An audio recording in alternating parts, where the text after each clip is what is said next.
Hello, everybody. Welcome along to the Scottish Football Show. Yes, the Scottish Football Show is back on public YouTube. I'm joined tonight. I'm actually just filling up my smoky pen. I am joined tonight by Connor. Connor, how are you? Hi, not too bad. Not too bad. It's been a decent day for me in terms of real football, was to be said. A wee comeback for Rangers, obviously, which we will mention, I'm sure. And then, of course, Newcastle just wiping the floor with Man United. So, I mean, that's it's Sunday's Everybody goal. loves it.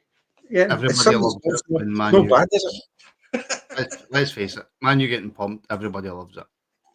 We sort of what we done is we kidded them on in the first half, that they were actually going to be in the game. We let them get a wee goal back just to pretend, and then we just absolutely blitzed them in the second half. And I will just say, and I know it's not EPL show, but it does bear mentioning, obviously, all the best to Eddie Howe, and a speedy recovery. Obviously, he's laid up in the hospital with an illness at the moment.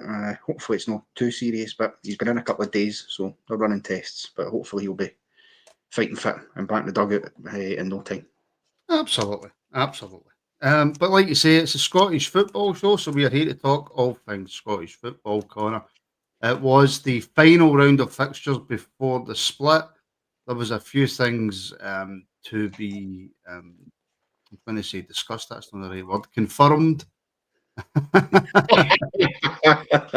Oh, Alex, what a giant disappointment. I'm sure Alex will be watching somewhere and he'll love your comment, Charles. Yeah, a few things to be finalised. Who was going to finish in that top six? Was it going to be Motherwell? Was it going to be Hearts? Was it going to be St Mirren? Connor, it was, of course, St Mirren. After what I think was game of the weekend, St Mirren 3, Ross County 2. But the opposite one to that, which we'll touch on first, just to purely get it out the road, was Motherwell Hearts, Connor, which by all accounts, just I can only go by the highlights, but by all accounts was, and I'm putting it nicely here, an extremely drab affair. That was shocking. It really was, Martin. Cards and Table, I tuned in to watch Motherwell Hearts yesterday. I managed to work it on.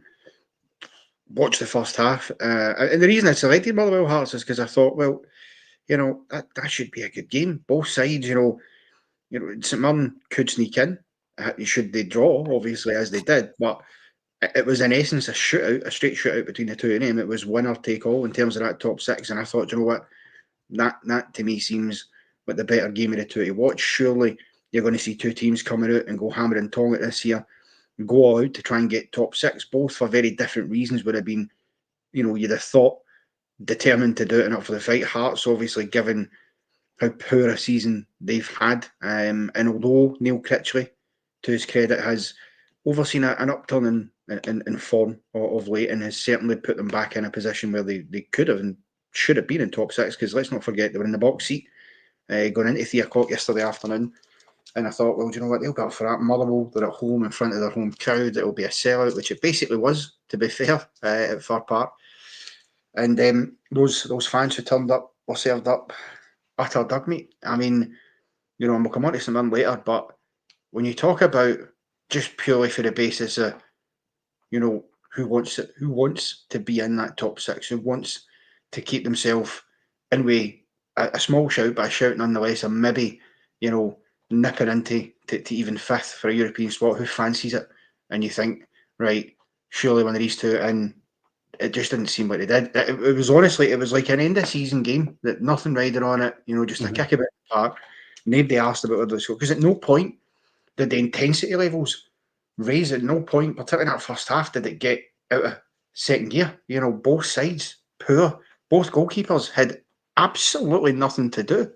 And I cannot, and I know both have had their difficulties this season, I do get that, but I can't understand how in a game like that, and again, it's not a lot of money, but financially for both clubs, finishing the top six, obviously important, because it's extra money just by doing that.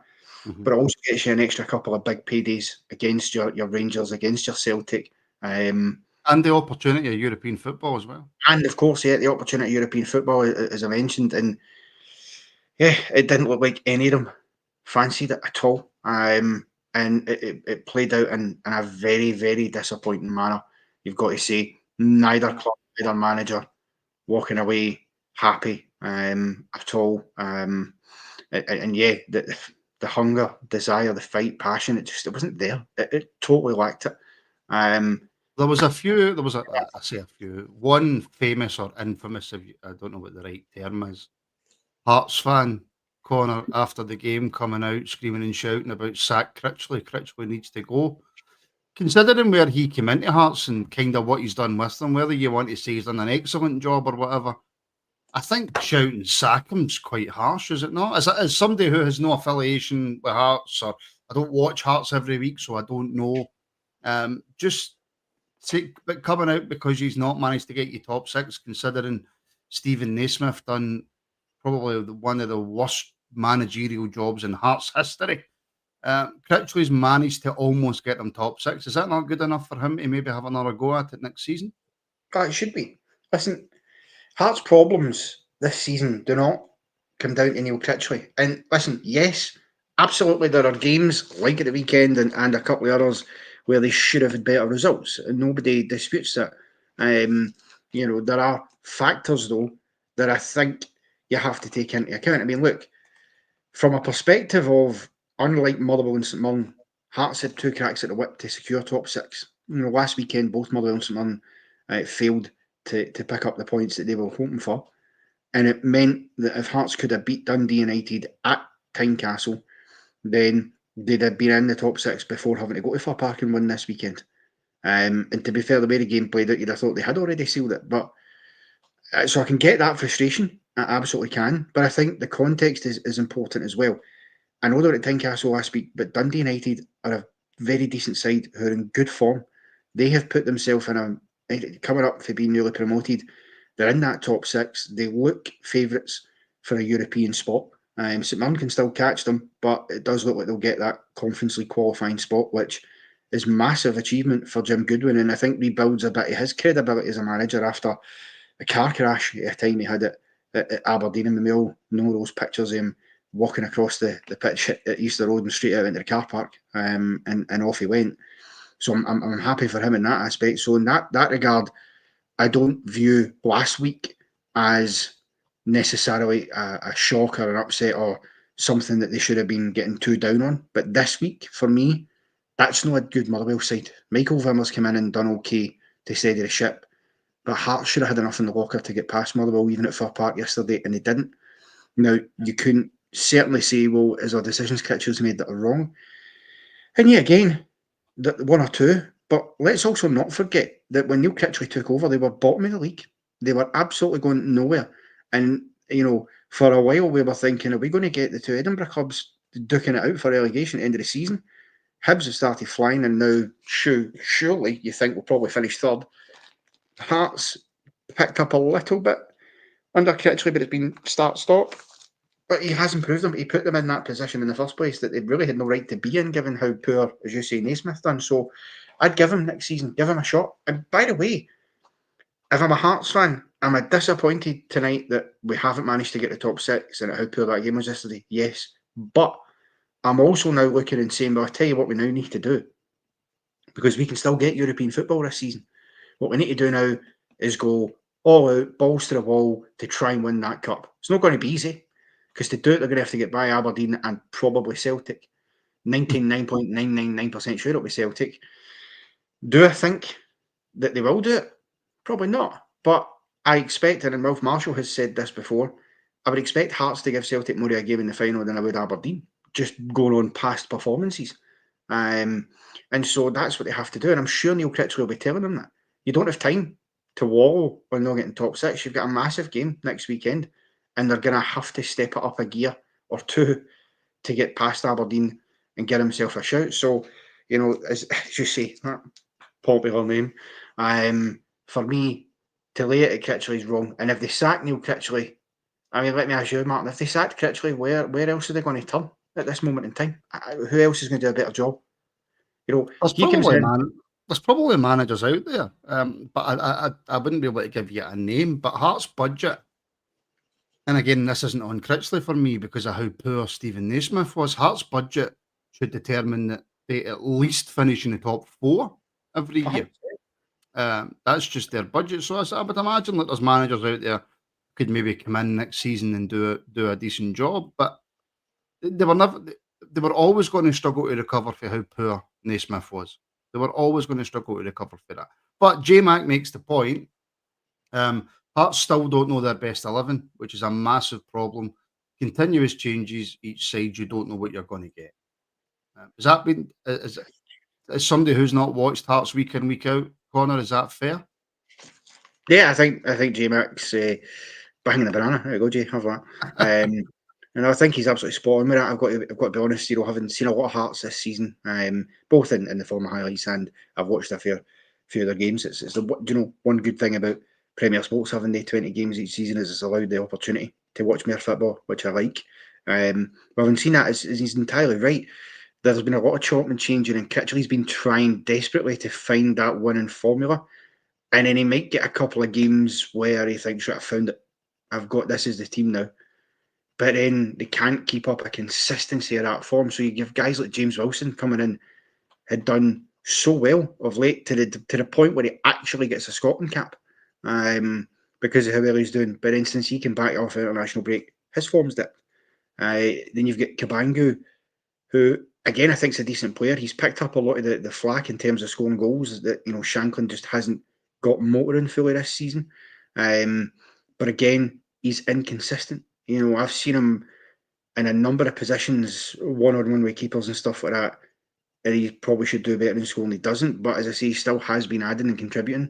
And I just feel that case. I also think the problem arose, and I think it all started really in the summer. Hearts, I think, relaxed too quickly because they got good business done, or on paper good business done, prior to the transfer window. They had Blair Spittle signed up a pre-contract. They had Jan Danda signed up a pre-contract. Jan Danda, the forgotten man. He's never really played, has he? No, he's been off the scene, which I find astonishing because that boy's a really talented footballer. What he'd done at Ross County, he was between him and Simon Murray were really the two reasons that they stayed up, and maybe Jordan White.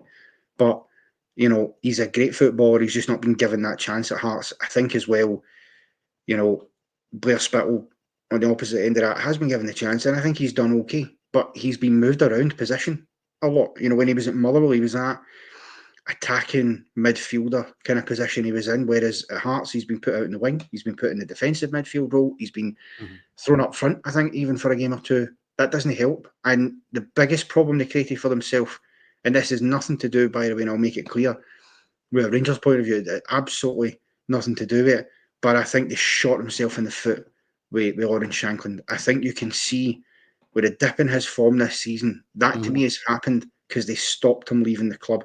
Because whether it would have been Rangers he'd have went to or anywhere else, there was interest in him from a couple of clubs. And I think his mind's clearly not there. I mean, just before not. you come back, I mean, Connery had a couple of chances in that Motherwell game where I think it breaks back to him just on the edge of the box, and I mean he's skying it as being polite. He had other chances where he's scuffing at the ball during that Motherwell game. And then the one time where he actually managed to get a shot on target, it's cleared off the line. So when he's not connecting with the ball the way that he should, when he's not taking the chances that he should, he's not even getting the luck at a draw. So his mind's clearly all over the place. It is, and that's because I think he mentally checked out in the summer. I think in his head he thought, right, I'm moving on now. I think the last game they played last season, I think he thought would be his last for the club, and I think that move not happening, it's been it's been a disappointment for him. Now, don't get me wrong, he has to take some responsibility as well as a player. His attitude needs to be better, and he needs to not be spitting the toys at the pram because he didn't get his move. I get it's disappointing. I get he's a boyhood Rangers fan, so he was obviously desperate to come to Ibrox. We never made any kind of formal approach or any formal offer for Lawrence Shankland. It was all speculation in the papers. There was definitely an interest. I don't care what anybody says. We never made a formal approach, but informally, I can guarantee there was interest amongst the Rangers boardroom and the managerial staff, and they were definitely looking at him as an option. But there's a difference between going, he's an option, and he is our target. We need to get him. You know, there's loads of players in that camp. You know, every season there'll be a list of players that go, right, well, he's an option. If you can't get him, maybe look at him. That's what happens in football. And I think he just got so wrapped up and caught up in the excitement of a movie thought might happen. And then when it doesn't happen, he's deflated. And I think he partially blames Hearts for that as well. Because, let's not kid ourselves. If Hearts had put him in the market and said 2 million, 2.5 million, Rangers would, or another club would probably have come in and spent that. Oh, he'd have been gone. He'd have been gone. The fact was that they priced him at 4.5, 5 million quid. And as good as he was last season, Martin, he's not, and nor has he ever been worth that kind of cash. That's a lot for a player who... I think, in fairness to Hearts, Connor, in fairness to Hearts, I think they were putting all their eggs in the European basket. And I think they were probably thinking to themselves, will we make the same amount of money in Europe? Possibly, maybe not. But we would rather go as far as we can in Europe than pull in a wee bit extra cash. I think that's maybe the way... They should have done. They should have gone further in Europe. The squad they had and the draw they had a couple of difficult games, I'll grant them. But there was a number of games that they should have performed better in. I'm thinking when Heidenheim go to Tynecastle and Hearts are in a good position for a large spell of that game, they were doing okay. And they blew it. You know, they made silly mistakes, and Heidenheim, you know, took them to the cleaners in the second half of that game, and that was game over, job done. Then you look at, they bounced back for it. They managed to pick up a couple of points, and then they're playing Petrol Cup, you know, in their final game. And if you win that game, you're into the knockout stage of the Conference League, which I think would have been massive for Hearts. It would have been a great achievement. But they fell short. They just fell short. And you know what? That happens, but you have to dust yourself down, pick yourself up and go, well, do you know what? The last 2 seasons in a row, we've had that European group stage football. The hunger should have been there to go and get it again. Because pound for pound, squad-wise on paper, as you said, they have a squad that should be in the top 4 of the Scottish Premiership in my mind. But, you know, they're easily on paper better than most of the other teams. But they've not shown it. And part of that was Naismith's absolute uselessness.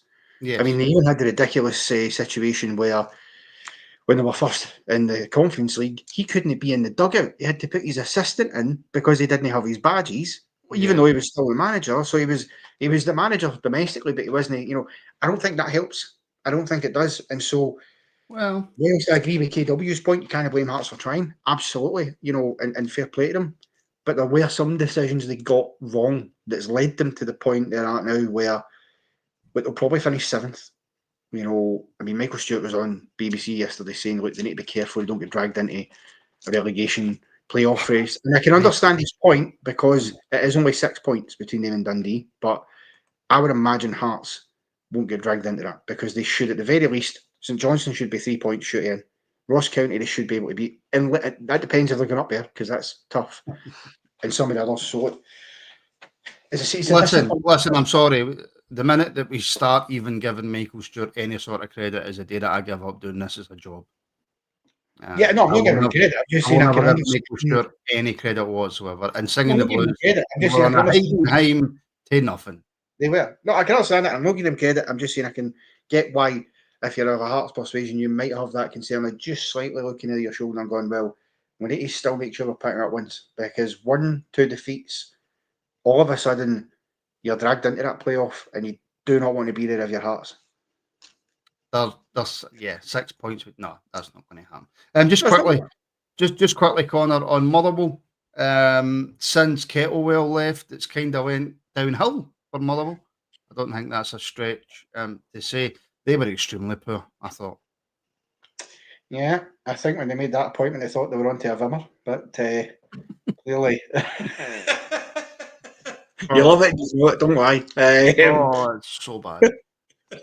But that's not fully proven to be the case. I think when he first came in, to be fair to Michael Vimmer, he actually done okay. The first few games, he seemed to be getting a tune out of him. You know, he seemed to be doing well. But then, for me, ever since they bet Rangers at Ibrox, since then they've just absolutely dropped off a cliff again. You know, they managed to pick up 1 or 2 points here and there that kept them, you know, we had just a toe in the door in the top 6 that they could still maybe get through. But again, it's Motherwell, they've almost got an opposite kind of problem to Hearts in that Motherwell have got too big a squad. see for a club like Motherwell, they've got 36 players on their books, first team players. That's far too They've much. got more players than fans, Connor. If Peter's watching, but yeah, but that's mental, man. You can't have a squad because how can any manager come in with a squad that big and go, right, what the fuck's my best 11 and all this sort of squad? And there's too many players there that I think are past their sell by that need to go. I think there's a couple of good young players they've got. One very good young player. Yeah, listen, Lennon Miller is superb for them, but he'll be gone in the summer.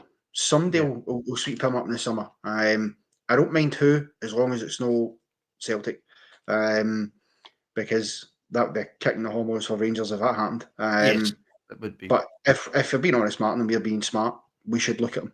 Of course we should. But, again, to Motherwell's credit, they've been very good since the Stevie Robinson era at bringing through good young players. Look at David Turnbull. He done really well for a period at Celtic and then he left. Even guys like Alan Campbell. I mean, Alan Campbell was playing in Premier League football last season for Luton Town. Yeah. So it's not like they've known what they're doing. I just think there's too many players. I think they've made some decent signings in January, to be fair, that helped them. I think Luke Armstrong was not a bad signing because he's exactly the Motherwell type of striker. He's that John Sutton-esque, kind of Louis Moult, Curtis Main vein, a sort of physical specimen who can bully his way through there. And you need a bit of that. And he's got a good finish on him, a good ability as well. I just think it's been a bit too little, too late in trying to keep that up. And I'll be honest with you, I know that, look, Tony Watt didn't leave Dundee United in the best circumstances. But that was at the time, I was thinking to myself, that's a good get for Motherwell. Getting Tony Watt in the door hasn't really proven to be that great a signing for them. Again, in the game, he had a half chance. As a corner floated in, comes to him on just inside the box on the right-hand side and he drags it wide. But I think for a player the calibre of Tony Watt, certainly the player the calibre that Tony Watt thinks he is, should be doing a lot better for Motherwell. I think, and I might get flack for this, it might be controversial from a couple of different angles, but I think Tony Watt is going to go down as one of the biggest examples of wasted potential that you ever see. Because he had, at one point, seemingly the world at his feet. He came through the ranks at Airdrie, and he was a great young player for them. He then manages to go to Celtic as a young lad. Obviously, he forever wrote his name in history when he scored the winner against Barcelona. I think that was the worst thing. That was the worst thing to ever happen to him. Took the words out of my mouth. That's exactly what I was going to say. But I think after that, that's the worst thing that happened to him because I think that went to his head, and he's never got over it again. I think that made him think, I'm better than I am. He was still a great young player, but he wasn't at the levels that he thought he was at. And then since then, he's jumped about club to club to club to club. And he's trying to find that fit. Now, his first spell at Motherwell, it seemed he had settled. It seemed he had found his groove again. He seemed to have found that fit. And he thought, well, do you know what? He's doing okay here. Stay here, Tony. Do the job for Motherwell. And he again thought, nah, the grass is greener elsewhere. And he checked out for him and decided he didn't fancy it anymore. Went to Dundee United. And he was good for them in the Championship. But as soon as he got back into the Premiership, they had no use for a Tony Watt again because he just wasn't good enough. And then you thought, okay, he goes to St Mirren under Stevie Robinson, and you're thinking, well, if anybody can get a tune out of him, Stevie Robinson, I mean, look what he's done with guys like Jonah Ayunga, for example, who, generally speaking, is a bang average striker, but, Stevie Robinson has turned him into a cracking player. So you think maybe he can do that for what? But again, didn't work. And then he goes back to Motherwell, and it's still not really clicking for him. He's having good games here and there, to be fair to him, but it's too little. Not often enough that he's doing it. And I think, as you touched on, I think it was correct that the Barcelona goal, I know he'll finish his career and he'll see that as the highlight. And I get that, but it's the worst thing that happened to his mentality because his attitude thing he's been thinking for years. Yeah. I mean, I could be completely wrong, and he might just not have been at the level that he thought and that everybody outside looking in thought that he was at. Maybe he just had genuinely one really good game against a top team. And then he was never going to be able to replicate that. I don't know, but anyway, let's move on and talk about the real winners of the weekend for me, who are St Mirren. After the game, before we go to the game, after the game, Robinson said that it was an incredible achievement with the resources that St Mirren have. Do we forget because St Mirren play in, Paisley, big city? We just automatically assume that they've got and when I say decent budget, I mean decent budget for Scotland, right? I'm not talking, Rangers and Celtic for worldwide football have got crap budgets, right? But I mean, for Scotland, St Mirren's budget, we obviously just maybe I just assume, and it's out of ignorance, that they've got a better budget than they probably do have. But is Stephen Robinson right in what he's saying, that for them to finish in the top six, what's that, 3 years in a row now, with the resources that they've got, is some achievement for the Paisley club? It's a phenomenal achievement for them, and there's a group of players who, everything that we could label at Motherwell and Hearts yesterday, you could say the utter opposite for St Mirren. There's a group of players who were fighting for it yesterday, who wanted it. They went behind in the game early on, which is a hammer blow, especially when you're also looking at results elsewhere, hoping a favour gets done for you. So they fall behind, but they bounced back for that. They got themselves off the canvas. Boyd Munce has been a terrific player for them this season. He's some of the goals he scores, by the way. He doesn't do tap-ins very often, does Boyd Munce, when he scores. But again, he pings them back in with a great finish. And then they get themselves in front, and you go, right, okay, they should kick on here. But to Ross County's credit, they did come back at them. They did get a leveller, because they weren't giving up on it either. They appreciated how valuable a point could be for them. But Ross County did really well. They did. They absolutely did, which is even more credit to St Mirren because of how well Ross County did play, and they pushed them to the wire. But St Mirren just never gave up. They've got that bit between their teeth at times, that fight and passion that you like to see, where, do you know what, they're not the best, group of players on paper in the world, but they give everything for their manager and for their club. And yesterday was the example of that, and you saw the celebrations when they scored that winner. And then what impressed me more than that, to be honest with you, Martin, is they get themselves 3-2 in front, but there's still a few minutes to go. You still get an extra time, an added time period to go.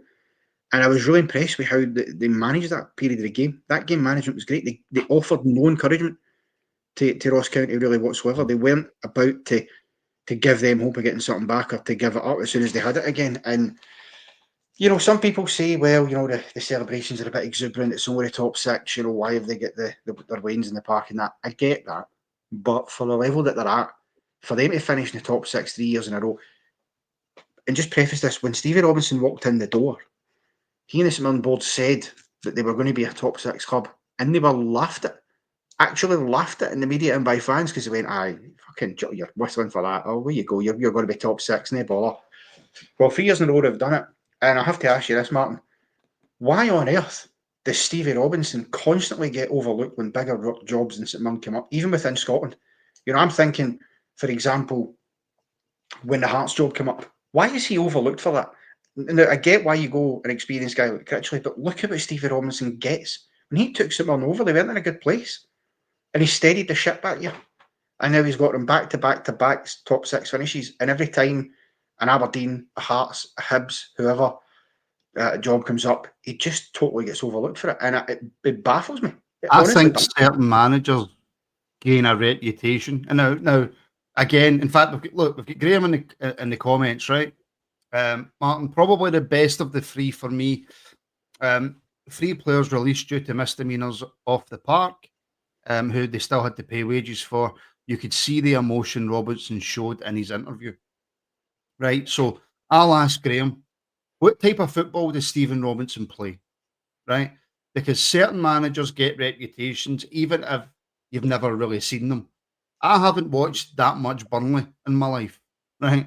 In fact, the only time I've ever seen Burnley would have been on Match of the Day. I've never watched a game with them live, right?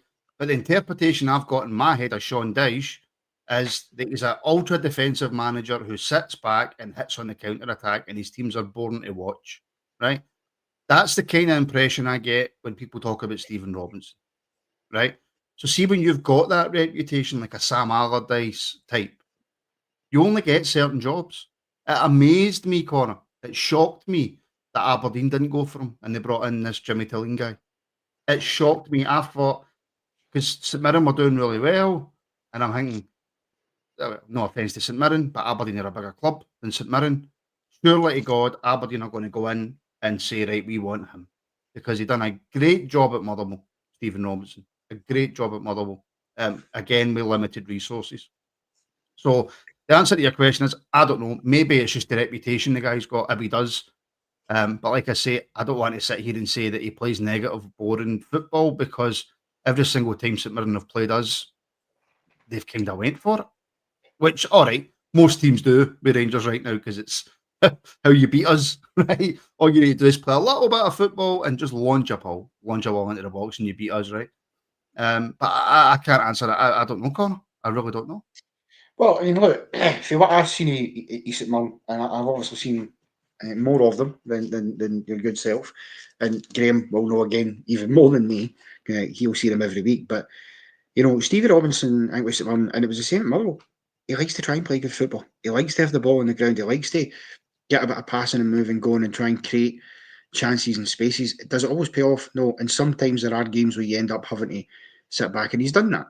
But I think he's an adaptable manager, Stevie Robinson. I think he goes into games and he doesn't play the occasions. He just plays the opponent and he tries to find a way to beat that team. Now, it doesn't always work, obviously, and when you're at a team like St Mirren, that's going to happen, because the nature of the beast when you're at that level is the consistency. You're never going to be able to put that type of run together unless you get more investment. Now, if I take my blue tinted specs off for a second, when I was at Ibrox watching St Mirren against Rangers, and as poor as we were, and as angry as I was about Rangers' performance, St Mirren were really, really good. Some of the football they played was lovely stuff. I mean, I was bemoaning it at times because I'm like, right, come on, Rangers, you're letting St Mirren play like prime Barcelona here. What's happening? But and that's obviously a slight over exaggeration, but they were passing it around really well. There was wee flicks. They've got guys in there who, aren't afraid of that physical side of the game. And it's a massive credit to them, because there's a guy, Alex Gogic, right? I think he's What has Robinson done to him? Oh, he looks like prime Maldini, man. He's honestly, whatever he's feeding the boy, it is working. But if St Mirren got a holiday or special coffee, possibly, because I tell you what, here's a guy in Alex Gogic who a few years ago, I think a lot of people had written off, him being at any kind of top flight level. He went to Hamilton and had a spell there that didn't really work. But that's because Hamilton, I don't think Hamilton. Hamilton. I don't think they suited how he played. I think playing under a manager like Martin Cannon as well, I don't think helped him. And it just didn't work for him. But he's went to St Mirren, and Stevie Robinson has absolutely turned them around. Look, at times he can be a wee bit clumsy. There are one or two occasions where he throws himself in and he gives away cheap fouls, and he's not exactly averse to the occasional red card. But he is tenacious. He doesn't give up on anything. He is always there. And at times, and I think where he's learned under Steve Robinson is that cool-headed part of the game as well. That there are moments in the game that you just need to calm down and slow it down. So when he picks it up sometimes at the back after they've dealt with a lot of attacks, his distribution is much better than it ever used to be. He's able to find that pass out, or if he needs to just go back to the keeper and then build back out. So I think what he's done with him is brilliant. Mandron, who Graham mentioned as well, is another one who's been excellent for him. Actually worried for someone, because I think half their team will be sold in the summer. They're that good. Yeah, well, I was just going to ask you that, right? Genuinely, all joking aside, right? All we slide digs aside, because when you mentioned them raising funds, I was going to mention a certain shop inside the stadium, right? But I'm not going to do it. I'm not going to go down the petty road, right? This season, Connor, genuinely, 100% honest question. Who would you rather have had in the centre of your defence, or a defender on the bench who could have come on? Gogic or Robin Proper? Oh, Alex Gogic all day long and twice on Sundays, please. Thank you very much. That's how good a job Robinson's done with that boy. Oh, he really has. He has, and as I say, and Charles mentioned it earlier, they've had a bit of uproar at times this season. Obviously, they've had to deal with off-field incidents, but even the way they've been dealt with in the proper, no pun intended, but they've been dealt in the proper manner, the way you should deal with it as a club, professionally. They didn't spit the toys at the pram. Robinson just got on with the job and went, okay, he's no longer in my team, that's fine. I'll just, I've got other options here, let me use that. And I think that shows a level of maturity as well. Because it's especially, I think one of the bigger blows was obviously Sean Rooney, because he was a really good player. He scored winners in 2 cup finals for St Johnstone a couple of years ago. Had a dip when he left there, but he was looking okay for St Mirren at the early part of the season before obviously what happened. And so that's a blow. But he just deals with it. He just, no bother, next up, and they all go in there and give everything. Now, not all of them are great, but they just have a list of players who just pop up in big moments for them when they need it the most. Marcus Fraser, how many goals has he managed to crop up with being a defender? And the boy Phillips that they brought in this year, I think he's been excellent for them. Declan John, I mean, dear me, talk about a guy who you forgot existed. What if and I'm not meaning that to be a dick or anything like that, but I couldn't have told you where Declan John was playing after he left Rangers, and I think he a very, very good left back for them to bring in. It's a good bit of business. Brilliant piece of business, and he's shown that. He's even added a couple of goals, which, to be fair, doesn't surprise me that much, Martin, because there were times at Rangers where he looked good going forward as well, to be fair to a young Dave. Well, he's not as young as he was, but you know what I mean, at the time, so that doesn't totally surprise me. I have to ask, should Ross County have had a penalty? Handball with Gogic.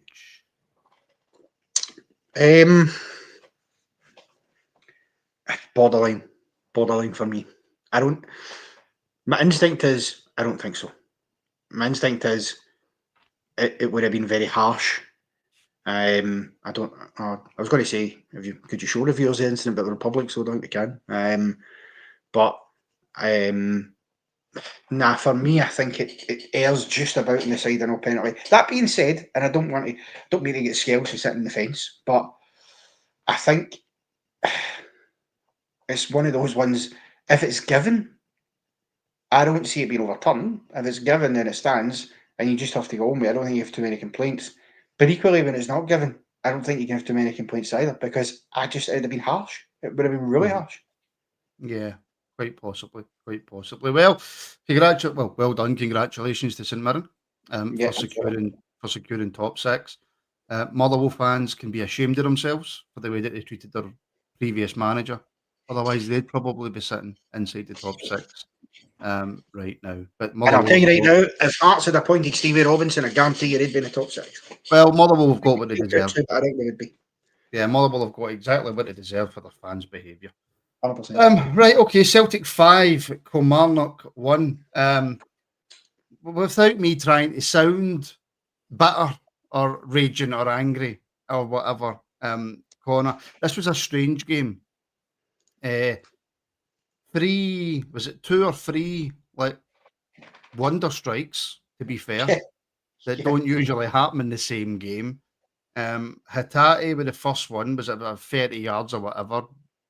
Lovely dip and strike. Was it Vickers when he made it 3-0? I think it was one of those ones he's just hit it absolutely perfect. And they either go out the stadium or in the top corner, and it went in the top corner. I think that was the only 2 kind of wonder goals, was it? I mean, that one for Carter Vickers, listen, again, taking my blue tinted specs off, that's outrageous for a centre back. He's been watching clips of Fabian Schär. That's what he's been doing. Dear me, what if this is a guy who managed to hit the crossbar for about 5 yards out in the cup final last year when we managed to beat them. And what a hit! It's like you say, he's just caught it perfectly, sweet as a nut, and it's arrowed straight into the top bin. I mean, 2 keepers could be in goal, no saving that. Fair play. And in all honesty, we're providing a fair analysis here. The first half. Or the first half an hour. Let me just ask you, Connor, before you go into the analysis, right? I'll just describe the other goal because I've noted down in my notes. Right. So the first one was a Hatate wonder strike. The second one was kind of slow build up down the right hand side, across into the box. The ball goes through Lewis Mayo's legs, and Maeda taps it in. Like I said, the third one was a Carter Vickers. The fourth was a 1-2 between Johnson and Forrest. Across into the box, and Hatate's got about 6 months to line it up and shoot. The goal for Kilmarnock was a cross for Danny Armstrong that ended up just going in the back of the net. Maeda then scored, but it was offside. But again, the defending. And the fifth one, I mean, if anything sums up a team being mince, is the fact that Anthony Ralston scored. Connor. Skint 3 of defenders to do it. Yeah. Connor, that Kilmarnock team, and I'm not taking anything away from Celtic, but that Kilmarnock team, Connor, is terrible. They're in real trouble for me, or Kelly. I think they're being saved at the moment by the fact that Dundee just can't stop conceding goals. It's the only thing that's saving them. That game between the two of them, that's a massive game when that comes up, because I don't see both of them winning many games between now and then. I don't. If you're Kilmarnock, you probably didn't want Motherwell and Hearts both in the bottom 6 weeks, because as poor as they are, you don't want to go to Fir Park or Tynecastle if you're Killie. You really don't. Or Dundee for that matter. I don't think they would want to go to Love Street either. No, well, the Smythe Stadium. Stadium either. No, I agree. I don't think they would. But I think having both in there, I think they go, oh, right. I think for them, they have to target the games against County, Dundee, and St Johnstone. And we'll come on to St Johnstone later. But I think there's something in me says that they're going to end up in that playoff spot. That they're a point above Dundee. And I think what Dundee have got right now that Killie don't, despite all the goals they're conceding, they do have, I think, a better attacking look to them than Killie. They look threatening every time they go forward. Simon Murray, again, for the second season in a row, 20 goals. I mean, that's incredible. 23 last year for Ross County, 20 this year for Dundee. To do that for both those clubs, Martin, 43 goals for Dundee and Ross County. And people want to tell me that he shouldn't be getting considered for an international call-up. I mean, if he was playing for Hearts or Hibs, he probably would. Let's be honest. But that's the one thing I think might just save Dundee over Killie. And I think that game, it's the head-to-heads are going to decide this for me. I think if Dundee beat Kilmarnock and manage to take something for County, I think they'll probably do enough to avoid that playoff. Killie, I actually think, for some reason, I actually can't explain why, but Derek McInnes seems to have avoided a lot of pressure and a lot of criticism despite this fall for Graceford. Bear in mind, last season, Connor, Celtic were 4-0 up. 4-0 up in 24 minutes. They were, but I think with that, you have to sometimes take out your pinches. The worst game for Killie to be playing yesterday after the tough time they've had was going to Parkhead, because Brendan Rodgers put a rocket up Celtic's backsides last week when they lost to St Johnstone. He was a very angry man, despite the fact the league's sewn up, but he was not happy. He has felt that over the last number of weeks, the performance levels haven't been where he wants them to be. I mean, they lost 3 of their last 6 games, so they went very 50-50 for a while, which it can happen, but he's not happy with it. And so when he came out very publicly and very vocally berated them almost and said, this needs to change, this ain't good enough, the form and the way they've been playing, he got that reaction. The first 20 minutes, they blew Killie away. He got the reaction they wanted. Now, that doesn't mean to say, take the 2 wonder goals out of the equation. The other goals, particularly the other 2 in that, they've got to do better defensively. They're so weak at the back at times, Killie. It's scarcely believable, because Derek McInnes is a manager. You talk about managers with reputations earlier. Derek McInnes has got a reputation for being a very pragmatic, organised defensive manager who can still play good football in the attack. That we've not seen for Killie at all this season. I think we're seeing with guys like Lewis Mayo and others, probably why Lewis Mayo was let go for Rangers. Because there was a period of time last year, people going, why let him go? He's been brilliant. That's why, because he's not got it consistently to keep it going. Not that many Rangers players do right now. But anyway, I worry severely for them. And you mentioned the attack goal. I'm not being funny. You said it. I mean, he had a lot of time and space when he's able to roll a fag, buy a newspaper, and have a drink of juice before he puts the ball in the net. I mean, it's ridiculous defending. I don't care if you're playing Celtic away from home. I don't even care if you're playing Real Madrid at the Bernabeu. That's pub league schoolboy era stuff. You can't give people that time. And listen, I'm sure he's scratching his head thinking why, but they went for finish was at 4th, 5th last year, and they're 4th to a relegation battle. Dent McInnes is a lucky man to still have a job, if you ask me. Consider that downfall. Yeah, I would completely agree. On Celtic, look, you said it there. Look, Brendan Rodgers wasn't happy with the recent performances. Said that he wanted to see better. They probably couldn't have asked for a better fixture than Kilmarnock at home, but they went out and done the job that they had to because they were not under pressure because the league's been sewn up for quite some time. But from in-house, they were under quite a bit of pressure. Yeah, they were because I think. Well, I don't like Brendan Rodgers. I've never made a secret of that, I don't even think Celtic fans like Brendan Rodgers, to be fair. I find him. He's a bit sleek it for me. He's an arrogant man. He's a very arrogant man. There's an arrogance about him, but he can back it up in Scotland. Proved he couldn't in England after, albeit he won the FA Cup, but the rest of it fell apart. But I think, the one thing I would say about him is that I don't think he takes lightly. We all sit here and go, Celtic are going to win the treble. We all sit here and go, Celtic will scoosh past, or maybe not scoosh, they don't like the word scoosh, but Celtic will get past St Johnstone, no problem, at a canter. And then whether it's Aberdeen or Hearts, if it's Aberdeen, then, I mean, might as well not bother turning up and just give them the trophy. If it's Hearts, they'll probably still win, but Hearts might put up a fist of it.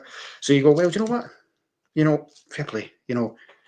We should win it. But Brendan Rodgers, to be fair, I don't think has that mindset himself, and I think that's what's frustrating because I still think he looks at it and goes, no, we still need to turn up and beat St Johnstone at Hampden. We still need to turn up and win that final because the league's done, but he wants a treble. Now, it will not be invincible treble. He didn't win a treble last year, so he's desperate to get it this year, and I think he recognises, particularly how he played against St Johnstone last week, and even how he played against Hibs a few weeks prior. If they put in a performance like that against Hearts, or in Aberdeen, I know I jest there, but against either of those two sides and they're at it, then they won't win. Because the one thing is, as much as they're vastly superior and should comfortably beat these teams, they also can't just think, we'll turn up on the day and that'll be enough. They have to be better, and that's why he's pushing them. And look, he got that reaction. The game was done. After the first 20 minutes, I think the second half, nothing much happened. Dundee. Kilmarnock got a goal back, which actually was a decent goal, to be fair to Killie. It was a cross. It's a cross. Yeah, but give the boys some credit. They need something to cling on in here, Martin, on it. I'm just trying to give them something. No credit whatsoever. But you're right. But anyway, they get a goal back. You go, okay. But then most of the second half was just Celtic battering away at the door, a bit like the St Johnstone game last week. They just maybe they took the foot off the gas as well, being so far in front, but they couldn't seem to find the net. And then Ralston skins 3 of their defenders and pops in a pretty decent finish. Apparently, Ralston enjoys playing against Kilmarnock because he's not scored more goals against any other team than Killie in his career. Which I don't know what that says about Kilmarnock's backlines, but it probably means he'll be at Kilmarnock next season. Probably, but yeah, I think I get that, and that's what makes Celtic serial winners as they have been, is because that mentality that comes for the manager, came for Ange before it, and then Brendan again, where it's you can't ever take your foot off the gas just because this and that's done. You've still got other things to play for, and fine, that's why he got that reaction. I do think though, and it's the only thing that I think, if I'm St Johnstone, Hearts, and Aberdeen, that gives me a chink of hope at stopping them winning silverware, winning a treble, is that they're still conceding goals. Even yesterday, dominating a game, and you're still conceding, albeit slightly lucky, but there's still goals going past their backline. So there's Connor. You say that, right? That just a bad game and says, look at their goal difference, right? Celtic have conceded in the league this season 22 goals. We've conceded 25 goals just away from home. Yes, but my point is those 20, you're right, but those 22 goals, half of them have probably came in the last couple of months. I mean, Rangers themselves have scored, well, in the league have scored 6 of those goals, but put 9 past them across the games that they've played, which Brendan obviously won't be happy with.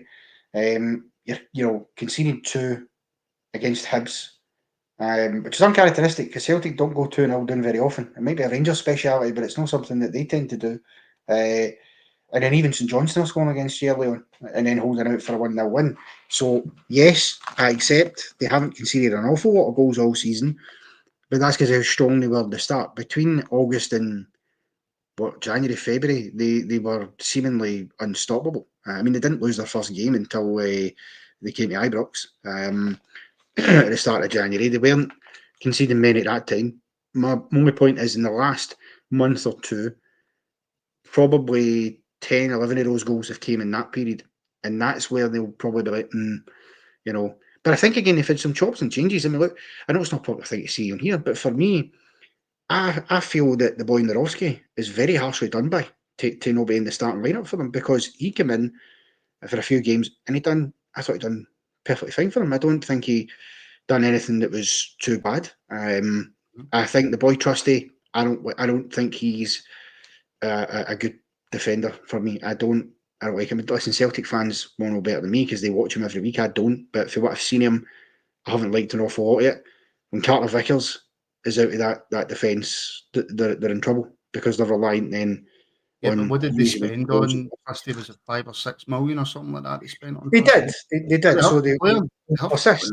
Yeah, they'll persist. I mean, I get it, but I say that they spent 9 million on Ida, and he's a sub. But yeah, I mean, I think probably what's maybe sticking in Brendan's claw more than anything is the fact that in the last 3 Old Firms, albeit one of them was a cup final and they won on penalties, I don't think it's too much of a stretch to say that Rangers have been the better team. And I think Brendan probably knows that regardless, by the time we play them next, they'll be champions, right? And they'll already have a double and they'll be well on their way to winning a treble. But Brendan's done all that before. I don't think Brendan's ever had as poor a season as he has against Rangers. And I think that's something in the last Old Firm game. He doesn't want his players sauntering along because if they saunter into the Old Firm, we'll beat them. Yeah. And, I think that's what's sticking in his craw. You say that, but it's at Ibrox and we just can't seem to buy a bloody one at Ibrox. Oh, this is also true. This is also true. But again, I know we'll have a chat about Rangers shortly. But I mean, look, yeah, that will stick in his craw. And the fact is, it shows you how frustrating Rangers' inconsistencies are because there would be a title race on this season if Rangers could beat the other teams in the league. You know, Rangers' problem this year hasn't been Celtic. And do you know what, though? And this is where his arrogance comes into play a little bit. I think part of the reason that that's happened is that he's been coming out before all these games, slating Rangers and telling the world that he's no concerned by them, we're not a threat, you know. That's right. We're not a threat. No, what I mean is we're not, over the course of the season, we've not been a threat in terms of keeping pace in the league. But in head-to-head games, yeah, head-to-head, yeah. Why did he not learn, for example, for the League Cup final when they were very fortunate to win that? I mean, we're not going to go over old ground, but there was some controversial decision-making. They win it in penalty kicks, which, it's a lottery. It happens. We bet them in penalties a few years ago. That's just what happens, right? That's football. You can't really complain about that. But he knows how lucky they got there. And they weren't the better team on that day. Our problem that day was we couldn't bloody defend and we let 3 in. If we hadn't done that, you know, we'd have been winning that game because we're a better team for most of it. So he knows that. And he doesn't learn for that. And then after that, he comes to Ibrox. And before that game, the attitude and the mentality is the same. You know, when he's asked about a cup final and asked about Rangers, you know, it's not a problem, you know, for as long as I've been here, I keep hearing that Rangers are coming, but they're never coming. And what he's meaning because he'd only lost 1 game to Rangers to that point. And then, of course, Rangers ain't going to put Celtic to the sword at Ibrox. 1-3-0 could have been more, probably should have been more. And again, did he learn that lesson for that game? No. Because again, Rangers go to Parkhead and start very quickly, which hasn't been something we could say very often. And I think, particularly with the fact Barry was in the dugout, I think Brendan Rodgers saw that game and went, Barry Ferguson? Barry Ferguson's going to get one of me, Big Brenda? I don't think so. And sure enough, we're 2-0 up within, you know, in the first half. And he's having to go in the second half and go, right, okay, step it up a gear here, lads, because we're kind of against the wall here. First game with fans back in as well. It's no good look, even though the league, again, wrapped up. And it shows that his head-to-head games still count for something. And then they did respond, got back to 2-2. But a wee slight defensive mistake and some brilliance for Hamza Egeman and Rangers win it. So I think that will frustrate him because he just can't stop conceding 3 goals to Rangers right now. And that is unusual because he'd only lost one game, which was in 2018 when Ryan Jack scored in both spells. Albeit, let's not kid ourselves here, Martin.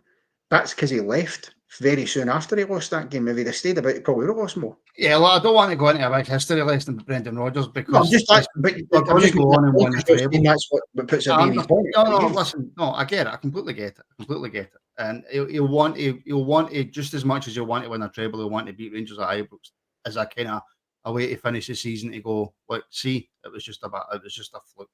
The last couple of games for Rangers, I get that. Just quickly on Kilmarnock before we move on to United St Johnstone, which we won't spend much time on because again that was another kind of drab game. Do you think Derek McInnes will still be there next season if they manage to avoid the drop?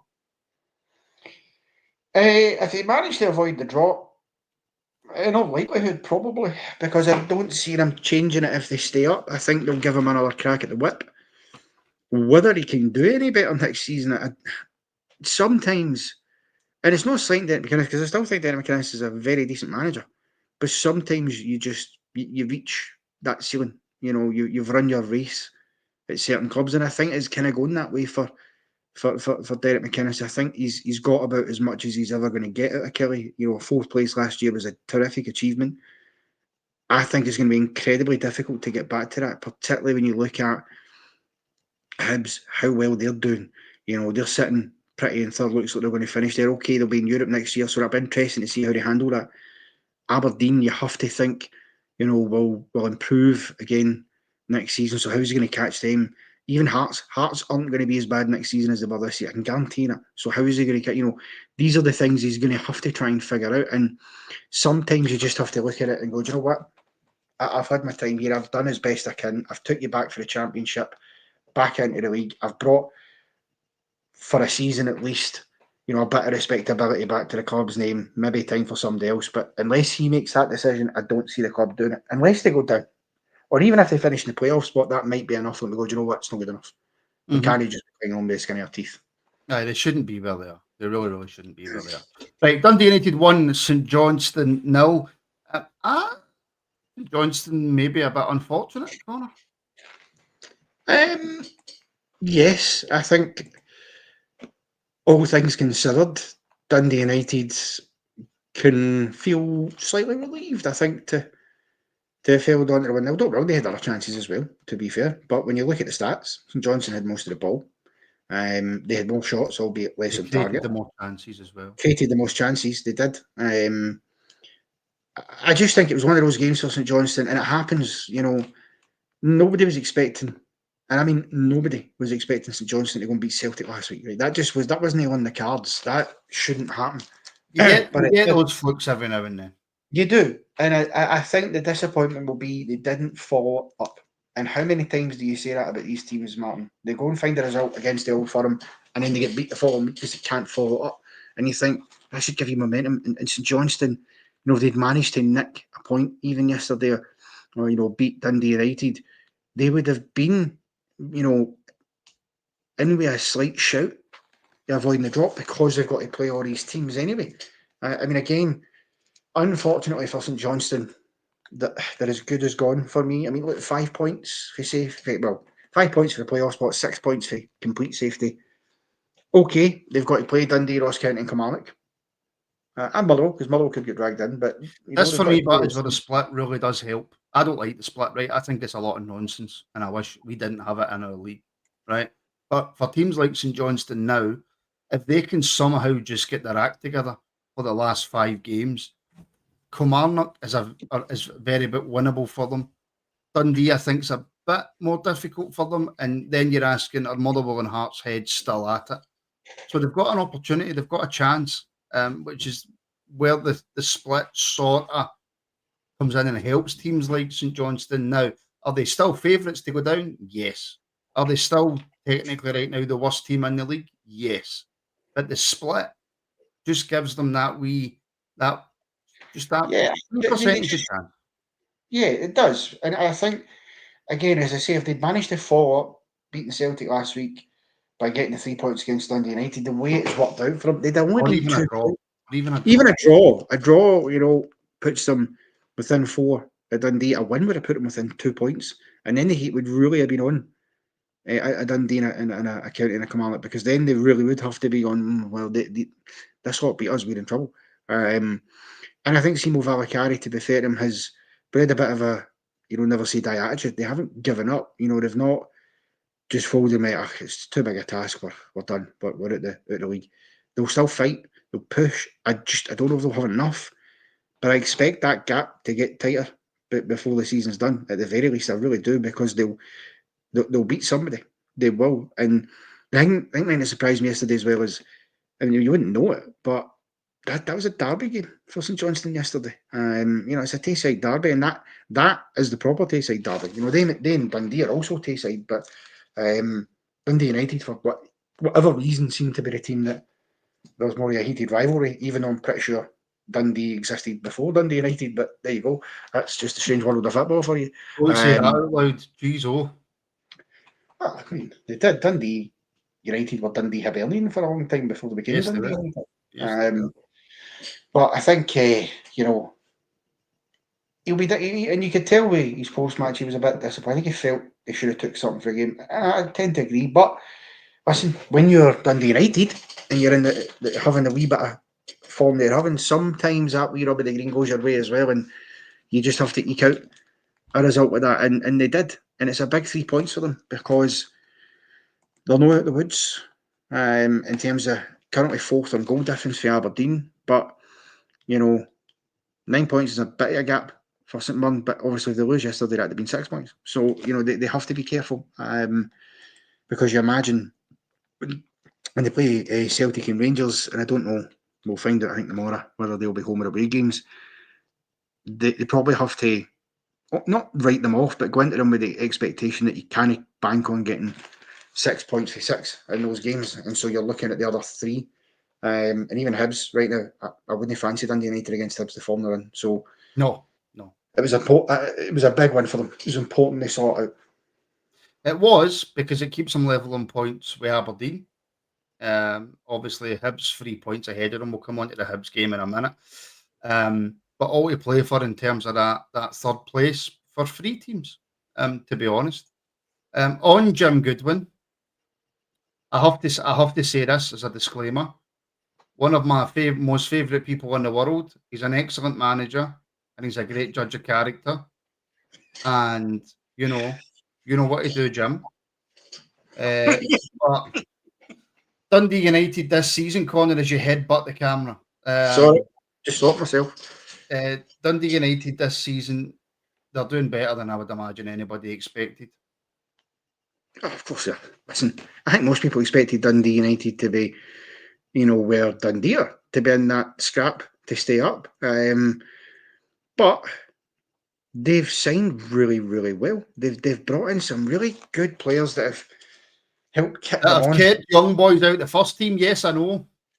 Yeah, well, but to be fair, they had to, because the mistake they made 2 years ago when they came up the last time, for me, was they made all these signings that on paper looked decent signings. They brought in guys like Stephen Fletcher, for example, and you thought, well, maybe he's a bit past his prime, but surely he could do a job for Dundee United. Didn't work. It was right rotten. The squad they had on paper should not have been getting relegated, and yet they did. But this season, it's been a bit more sensible. Yes, young boys have kept him, as you say, but guys like Sam Dalby, I think it was huge they kept him in January, because he, by all accounts, was going to go back to his parent club, and then they managed to keep a hold of him, which helps. Trapanovski's been excellent for them. Middleton, again, put in excellent performances. Even at the back, I think Gallagher and Adebayoga in particular have been pretty strong for them, and that you need that. Listen, doesn't surprise me with Gallagher. I think Darren Gallagher, he's a decent defender, but he's not an absolute top tier, but he's a solid hand, and particularly in the Scottish top flight, he knows his way about it. So, I get that. Again, it's just wee sensible things that, not Hollywood signings or names, just names that, right, he'll do a job, let's get Liam, bring him back into the squad, brilliant. He'll do a job for me. Ross Payton, bloody hell, what season he's had? He's had a couple of goals these names, so fair play to him. And Jim Goodwin's managed to get out. But you know what? I think what happened with Dundee United and Jim Goodwin was they were the perfect match for each other at the perfect time. They both needed each other in a lot of ways. Jim Goodwin desperately needed it because he needed quickly to get back in the Horsewith team to rebuild his reputation after Aberdeen. Dundee United had tried the Jack Ross experiment. Didn't work. Don't really know why, because I don't consider Jack Ross to be a terrible manager by any stretch. But it didn't work at all. You know, they were getting absolutely pumped 9-0 by Celtic. They conceded 7 AZ. Good teams, but it shouldn't be coming to even Celtic shouldn't be coming to Dundee United's home at Tannadice and whacking in 9 on fucking 29, as it was in that game. And so they were both in need of that pick me up, and I think they got it. You know, when they went down, nobody was surprised because he wasn't going to keep them up. But the plan was always, you come in, Jim, get us at the Championship. And he was always capable of doing that. He was a good Championship manager, Jim Goodwin. And for me, I think all credit in the world to him for building them. Whether they'll be able to maintain it next season, will they be able to qualify for Europe? Because I'd like to see another, a full Scottish team getting a group stage berth. I think would be good. We'll see. But there's more than any right. That Scottish quota as well. Yeah, but you know what? They've earned the right to have a go at it, and fair play to them. Okay, penultimate game. Hibs 4, Dundee 0. I would imagine the hardest team to play. Well, I don't have to imagine it. I just need to look at the form table and just looking at the last 10 games.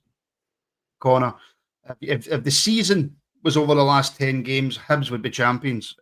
They would be in first place on 24 points, Celtic in second on 21, Rangers in third on 19. So they are the most informed team in Scotland right now, Connor. Dundee had a couple of opportunities, nothing much to shout about, but it's clinical, comfortable for them. I think looking at it right now, I don't see how anybody else can actually really say, even though I mentioned that a bit earlier, there's nobody out there that's going to convince me that anybody else bar Hibs are going to finish third. And fair play to the Hibs board for sticking by David Gray. Oh, absolutely. Listen, I was one of the people early in the season guilty of saying, oh, maybe he should be getting his jotters. This is squeaky bum time. And no wonder they were chronically bad at the start of the season. They really got off to a shocking start. But I think that was a bit of taking time to bleed his ideas fully into the team, to get the new players singing off the same hymn sheet. He had a couple of injuries as well, to be fair to him. Missed Martin Boyle for a few games, which is never good for Hibs.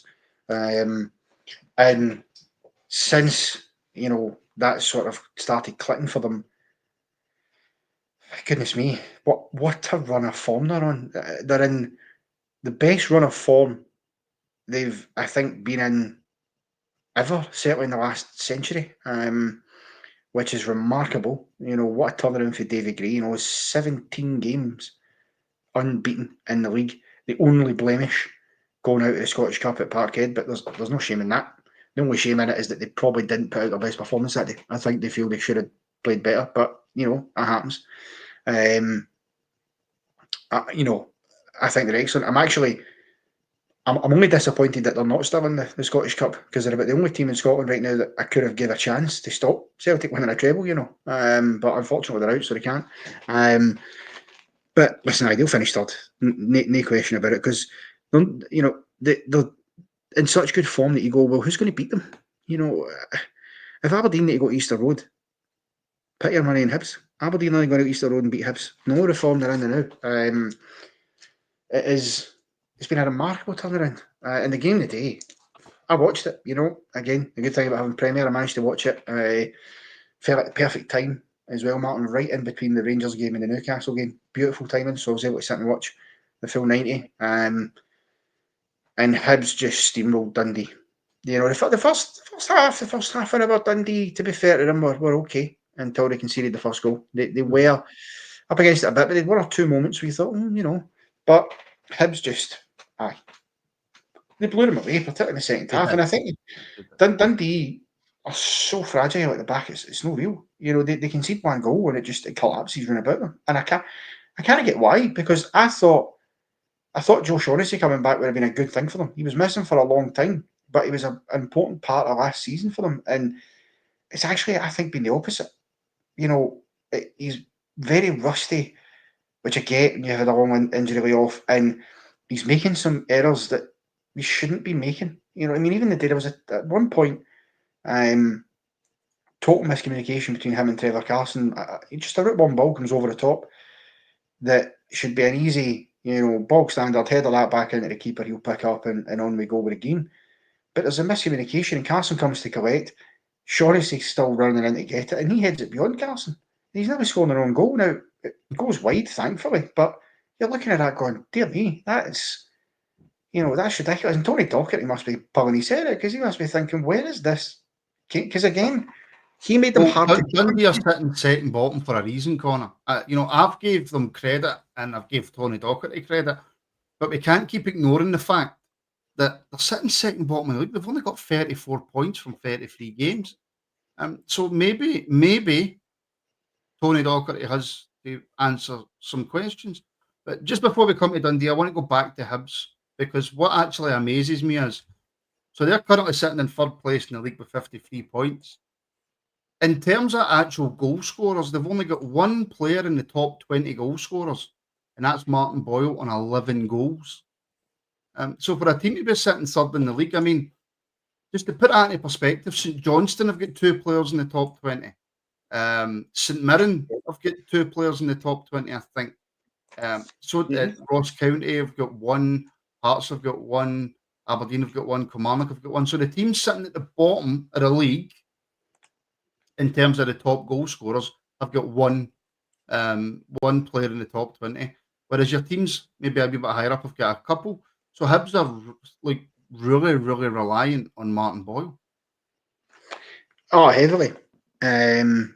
But there are others contributing, 1 or 2 goals here and there. Well, Bashiri got a goal today. He seems to be, like the sports scene commentators said, a cult hero around those parts. He got again, it was poor defending for Dundee. It was a corner and it was a header for close range. The boy Bowie, who I think will probably be a talking point next season, he scored the second. Dwight Gale, an old friend of yours, actually, who scored the third. Actually, it was a really well taken goal and something that I don't think Hibs fans have seen enough from. I tell you what, the defender, the curl and finish corner, it was excellent. Yeah. I've not seen enough of that. No, but you talk about contributing, right? Let's just look at Dwight Gale for a second, right? The man has made 24 appearances for Hibs this season. It's not a lot. He's had 9 goal contributions in that time. He scored 5, assisted 4. It isn't the worst return. And listen, Dwight Gale was always brought in with people knowing he was past his best. Dwight Gale, at one point, I think was a very good striker. And I still think he can add something to that Hibs team, especially because I think there's 1 or 2 who, over and above him should be better at putting the ball in the net. They've got guys who, as you say, without Martin Boyle, it can be a struggle. But, not just for the goals for Boyle, because, Charles is saying in the comments, surely that shows that they aren't relying on Martin Boyle because they've got multiple goal scorers. Martin Boyle's a big part of the way Hibs play. Yeah, he was, but I think you also have to give a bit of credit to Kieran Bowie as well, the young lad. Yes. Yes. What a game he had today, 2 goals and an assist. He's starting to really come onto a game for them and they need that because the man he came on for the day, Kukurevich, he's one of the weak links on me at Hibs. I honestly think I was going to say he's their Cyril Dessers, but he's worse. The man, he has scored a few goals, so I'm not disputing that. But he gets into some good areas at times, and he makes the wrong decision too often at times. I mean, again, as good as Hibs were today, they could have had more. I mean, there was a point where they catch Dundee in the break, and Kukurevich has got the ball, and Hoylett is alongside him. And what he should be doing is, because he's got free rein to run, there's all the space in order in front of him. So what he should be doing is at least going another few steps and then play that ball through in front of Junior Hoylett for him to run on and finish. Instead, he tries to play the ball too quickly. It's slightly behind Hoylett, but Hoylett recovers well to pass it to Kukurevich and get him back in again. But again, his control just is a little bit all over the place, and he scuppers the opportunity. Ultimately, again, he could make the option of cutting in for Martin Boyle, who was running into the centre unmarked, and again, he doesn't. So it's things like that. You go, and then Kieran Bowie comes on, and it's a different level. He totally shifts gear for Hibs when he came on the day, and he was superb.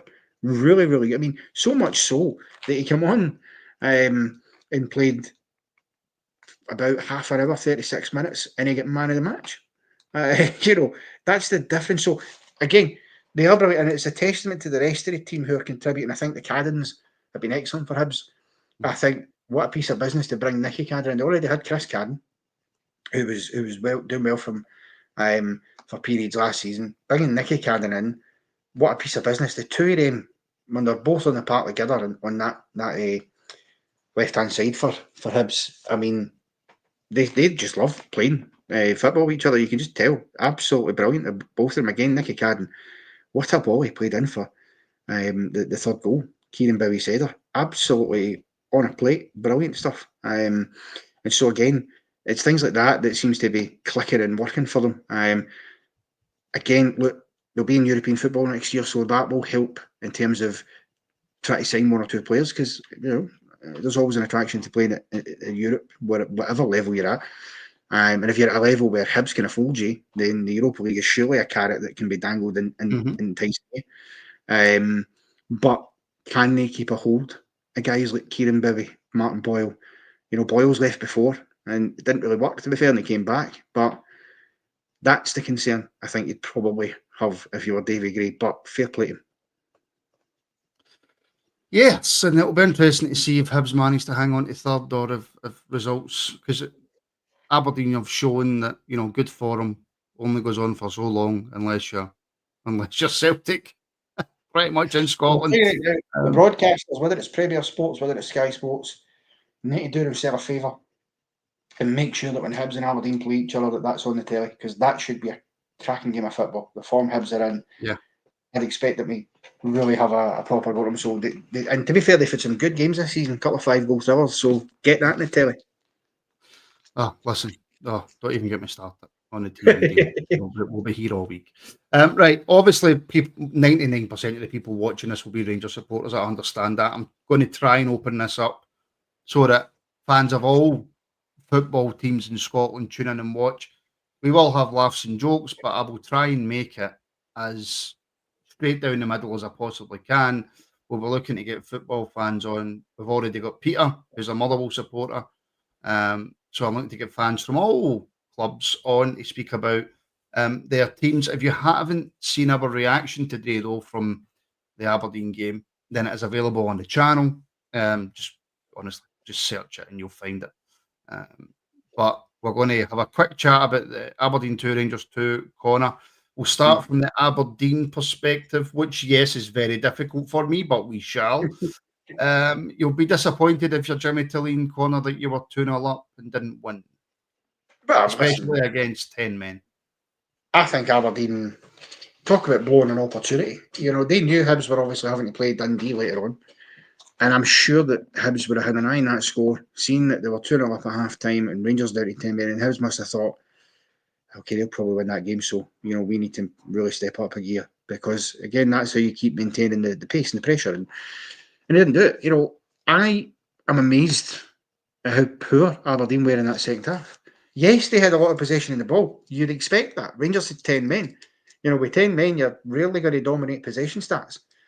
But they didn't do anything with it. And some of the changes, I don't think helped them at all that they made in the game. And I get it. Look, see, when you're playing against 10 men, just because the team goes down to 10 doesn't guarantee you win. You still have to make sure you get over the line. But when you're 2-0 up, playing 10 men, and especially when that side have gone down to 10 men and conceded a second goal all within the last 5 minutes of the first half, that should really boil you up to go, hey, come on, lads, let's go out here and try and get another and put this game to bed.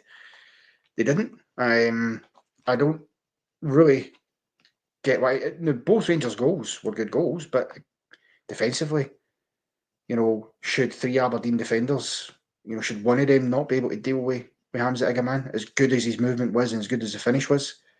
Why? Like, it's a ball caught at one point as well. He gets the ball caught under his feet. Yeah. Don't get me wrong, we don't know, right? But I would imagine Igaman is very, very quick, right? And very, very quick with the ball at his feet and quick at thought. And you knew exactly what he wanted to do as soon as you get that ball under control. But yeah, I think if you're an Aberdeen defender, you're kicking yourself for not being able to deal with that. And if I can take you back to the first goal, Connor, Leighton Clarkson, very, very good free kick. But I mentioned it earlier, and I'll ask you, as a goalkeeper yourself, should Liam Kelly be doing better with that? Well, the first thing to say is that's not the first time that Leighton Clarkson's done that this season for Aberdeen. He's done it at least twice before. He done it a few weeks ago, so he can hit them. It's a good hit, I think, and I caught some flag in our group chat earlier, by the way. For me, yes, Liam Kelly could do a bit better. I think he's caught cold because he isn't expecting the shot to come in. He's expecting a cross, so he set himself up for the cross, and his movement just as the ball's hit tells you that, because he said that bounce that most keepers have when you almost sort of get up on your toes and that bounce to go and run out and try and jump in there and catch a ball coming in the box. And then he shifted very quickly after that because he's realised the shot's coming to get himself over. He gets a hand on it. It's not quite enough to keep it out. And unfortunately for him, it goes into the top bin. It's a brilliant free kick. Kelly is expecting the cross. Maybe you should have anticipated a bit more. Stronger hand take, Connor, then, if that's fair, because he gets a full hand on it. Hand take, I think, but I think if he anticipates it and thinks that's going to go there, he would, because he'd get more of his body behind it. But I would also ask the question, given that Leighton Clarkson has done that before, shouldn't the coaching staff have been playing that tape to Liam Kelly before the game? As part of the preparations, get into it to say, look, obviously you're not wanting to give free kicks when you can't legislate, but if you know somebody has that in the locker and they've done it in the not too distant past, you should at least be making your keeper aware. But if they get a free kick, he might try this. You know what I mean? And it's a minor nitpick, and it's just a minor criticism. I can understand people saying, look, it's poor for Kelly, whatever. But as I said in the group chat earlier, because at first there almost started to be a pile on him. And I was like, hold on. I don't think we need a pile on Liam Kelly for that. You defend keepers for anything, though. You're just a goalkeeper. You don't say that. But did you hear me defending Jack Butland last week? I tore him apart last week, and he deserved every bit of it. And I know that you were lying in the corner with a bottle of Mad Dog crying because you had to do it. But when I see a couple of people saying, Butland would have saved that, based on what evidence? Butland threw a ball in the back of the net. It was straight at him last week. So don't tell me Butland gets a hand to that, he saves it. Right? He does, because he's bigger and he's stronger. But that doesn't justify saying, oh, well, if Butland wasn't goalie, would have saved that, because he punched one in against Man U. That's the point, yeah. You know what I mean? But I get that. The second goal, Connor, Habib Gay, I quite like this guy. I think he's a good striker, by the way. That was a really composed finish. Well, you heard it here first, lads. Martin likes Gay. I'm always happy. He's a great player. He is. He's got a real. He's a good finisher, but he's got a good burst of pace and all. I must say that about Aberdeen, that they do have a few players in their attack lineup that they've got blistering pace. We haven't seen it all because they've been so poor, but the start of the season we did, and they were immense at the start of the season. And Papi Gay was a massive part of the reason why. I think they missed him when he was injured. And again, he took his goal very, very well. I think, and again, I'm not going to be harsh on the young lad. I think Finlay Curtis needs to do a bit better. Yeah, he's not a left back though. But he's not. That's why I'm not going to criticise him too much. I mean, Morris has got unbelievable pace as well, and as soon as he's past Curtis, he's not catching him. And I think, and do you know what? I think, was it Chris Boyd or Andy Considine? One of them made the point, and I think they were right. Sometimes in that situation, what he should, if he's not going to catch him, he should just be looking to try and bring him down. and reset things. Because sometimes, actually, there's such a thing as a good yellow card to take. And I think once Morris started to just get that head of steam past him, if he just clips him, brings him down, professional foul, it nips it in the bud a bit there, just because he was never going to catch him once he was away. But again, that's a thing that I think players who are maturer and who are more natural to that position would maybe think of. So I'm not going to criticise. But I also think, Connor, a more experienced manager doesn't put up a young boy who has got very little experience against Morris, who's a speed merchant, and on his wrong side. In saying that, though, I didn't care where they played him. I just wanted Finlay Curtis on the pitch because I think he deserves it. 100%. And 100%. if he learns... Ferguson deserves credit for that. Because he wasn't afraid to put Bailey Rice in against Bilbao, and he hasn't been afraid to put Curtis in. He's got a couple of younger lads on the bench. I like that he's not been scared to give some of them the opportunity. 100%. And listen, if Curtis learns for that, great. It's not his position. It's not. I know it's a position that he's played for before, as Barry said it, for Scotland. But the more minutes, the more experience that boy can get going into next season, for me, can only be a positive. Because I think he's a cracking player. I know personally that he's got a cracking attitude. He's a great, great young player. Somebody who's brilliant to have around the dressing room. And look, we'll see next season and the season after if he's good enough. I hope he is. And all we can do is want him to be good enough. And hopefully he learns. Barry Ferguson said that, he takes on everything that you tell him. He'll do whatever you ask him to do. He's an excellent pro for such a young boy. And I really, really do hope he goes on to have a successful career at Rangers. But if it doesn't end up being Rangers, then a successful career in Scottish football or English football at a good level, because the attitude that he's shown throughout all the years, he's been at Rangers since he was basically 2, right? Yeah. So for all the years he's been at Rangers, there's never been a moan or a groan or a complaint or anything. He gets his head down and he gets home with it. And we need more young players like that at our football club. We do, 100%. And I was going to ask you, actually, because obviously we spoke with Curtis here. What is Robin Proper doing for the second goal? Should he not be took there? That ball comes across the centre of the ball, and you see him just after the ball's in the net. He's shouting at somebody else. Mm-hmm. That annoys me a bit, Proper, because there's a number of occasions you can point to this season where he's got to be smart enough to follow the man. He's the one that's central when the ball comes in, so he shouldn't be. Where's he gone? Go and take yourself in front of Gay and try and stop the ball. And there's a few times when he's done it, and then he's shouting at somebody else as if it's, yes, Finlay Curtis, as we spoke about, possibly could do better, but he's a young lad, Robin. You're 30. You are a captain, a former captain of 20 in the Netherlands. You should be smart enough and switched on enough to do better than that ball comes in. He's not switched on enough for Scottish football, Robin Proper. It's been proven time after time after time, and I feel embarrassed about my comments on him after the first game of the season. I really do. I feel really embarrassed. Jim Sloan, who is the channel legend. Jim, I hope you're well, my friend. Sheep tears, get it right up and follow, lads. Yes.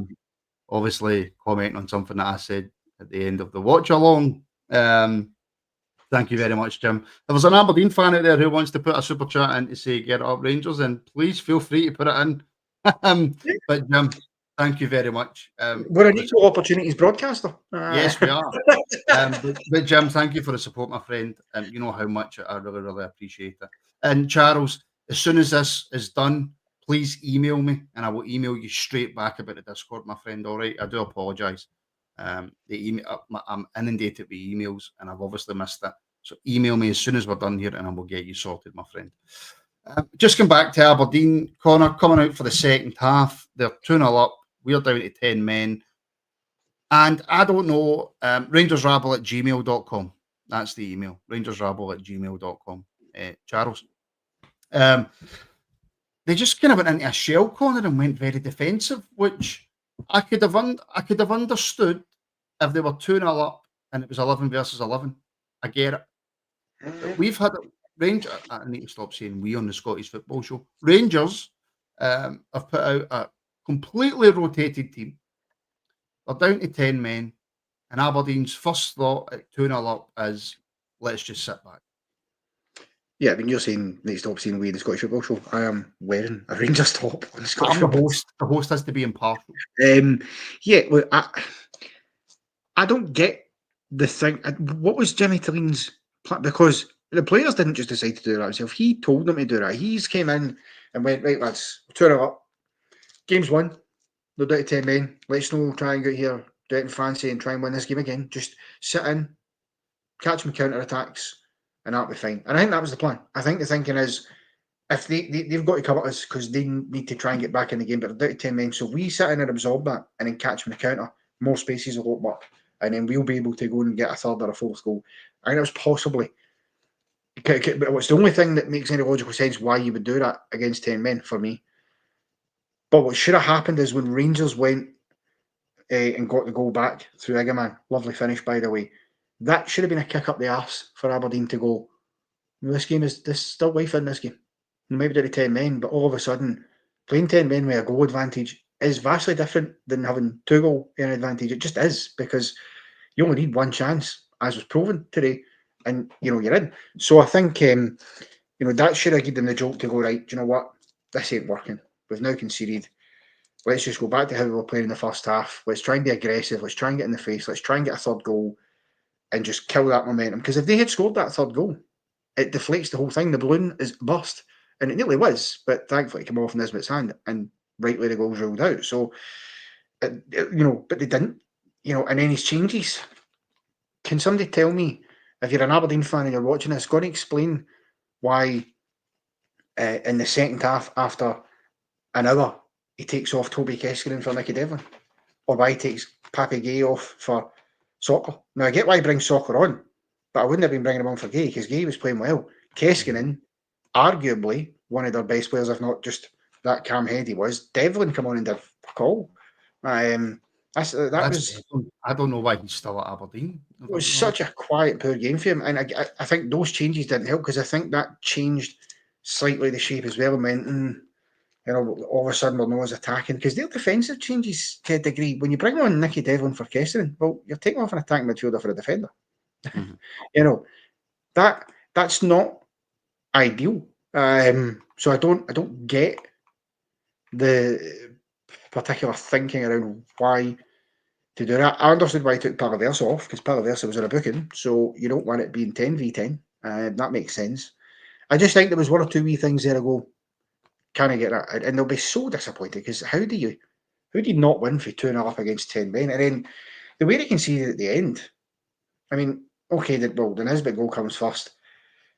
Comes up off his arm. As soon as I seen that made contact with his arm, I sat back comfortably in my chair, knowing we would rule it out, because Willie Collum has told us this season, and noticeably the commentary on Sky Sports, they played that replay about 4, 5, 6 times. Mm-hmm. Not once did McFadden mention, did that hit an arm? And you could see clearly in at least 3 of the clips that it did. Crocker eventually then went, is it an arm in there? Disappointedly, of course. Because they heard that it was going to a VAR review. That's someone.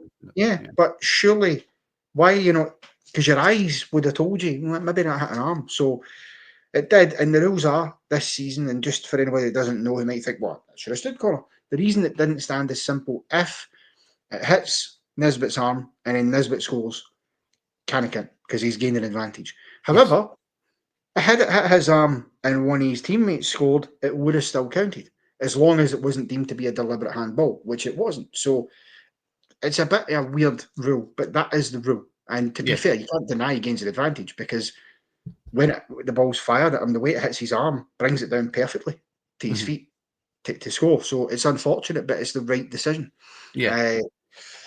But then when we got the part, Rangers got the part and get the equaliser, I don't know what Aberdeen's defence are doing. Why their back line, who have been deep throughout most of the second half, particularly after Rangers get the equaliser, all of a sudden seem to be pushed a few yards higher up. And by the way, Hadji does fantastically well throughout this whole thing, because he starts it. He pings that ball perfectly over the top for Dessers. And you know what? I'm not going to slate Dessers for this one, because I think he's actually unlucky more than anything else here. If you gave him 99 strikes out of 100 of that, it goes in. It just happens. No, it doesn't. What I mean is, if you let me finish, if you give him 99 strikes out of 100 and it hits the post, it probably goes in off the post. But he's unlucky that it doesn't. He should score it, but I think to his credit, he's done something I've been screaming at him to do for a while. He has put the laces to it. He's tried to go for a corner instead of trying the safe side foot finish. So I get that. He should still do probably better. That being said, when it comes back off the post and you're thinking, oh, what a chance. It's going to be the Dessers has missed as a chance to equalise. Fuck. Then when it comes back, it's recycled well. It's a lovely... The pass is perfect into Hadji to just come onto it first time, and what a finish. What a finish for Yanis Hadji that is. Starts it off, gets himself in an area to ping one in the tap bin. Yeah, maybe saying the blues, but what I mean is most strikers in that position, if you hit a post with that much power, especially that inside part of the post, 99 times out of 100 that probably does go in off the post, but it didn't. But Hadji to the rescue with an absolute beauty. And Aberdeen can't believe it. What I will say, just before we go, because we have to go, because my daughter-in-law needs to use the computer, believe it or not. And I wasn't expecting us to go for nearly an hour and 40 minutes, and I promised her she could use it. Right? Couple of things. Right? Anthony Green, I'm more than happy for you to comment, my friend. More than happy for you to get your opinions across. Yous were very, very, very, very lucky today. I don't like the use thing, right? Because that sounds like a dig. Right? If you had said Rangers were very, very, very lucky today, I'd still pull you up, but it's better than use. How many times over the last 20 years have Celtic scored an equaliser or a winner in the last second of a game? So was that lucky, or is that just persistence and mentality? I mean, it could be luck. It could absolutely be luck. I don't like the use bit, but that sounds as if like you're shouting at me, use. We're very, very lucky today. Yeah. But it was persistence, it was mentality. Wasn't good enough because it was only a draw at the end of the day, even though we were down to 10 men. But I suppose, Connor, I think we'll leave it there, my friend.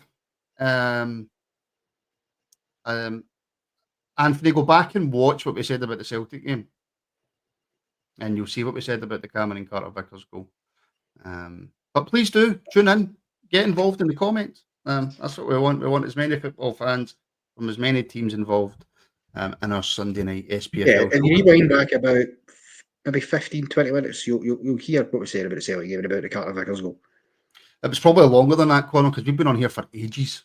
But yeah, listen, this will be on every Sunday night live on the Rangers Rabble YouTube channel. And if it's just me, I'll do it myself. But it'll be on every Sunday night. I promise and guarantee you that. Your Scottish football show. Connor, thank you very much. Yeah, pleasure as always.